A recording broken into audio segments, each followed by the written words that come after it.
আমরা যে ব্রয়লার মুরগির ফার্ম এখন চলে এসেছি, সেই আমরা রিপন ভাইয়ের সাথে এখন তো সাক্ষাতে কথা বলবো। তো রিপন ভাই, আপনার ব্রয়লার মুরগির বয়স কতদিন? 20 দিনে। তো কিরকম, তো মানে মানে ওজনের পরিমাপটা চলেছে কিরকম? 1300 গ্রাম। তো 1300 গ্রাম কোনো কিছু ক্ষয়ক্ষতি হয় না? মুরগি মারা গেছে? তাই এভারেজ কয়টা মারা গেছে? 13টা। আছে আর কয়টা? 500-7টা। তো মুরগি কি কি হয়?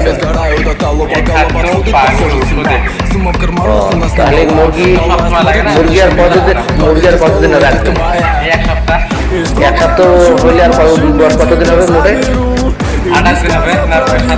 27 দিনে কি পরিমাণ ওজন আসতে পারে?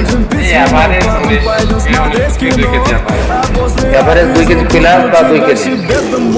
তো আশা করা যায়। কিন্তু এরকম খামার আর কোনো ভাই যদি করতে চায়, তো আপনি কি একটু সহযোগিতা করবেন? অবশ্যই।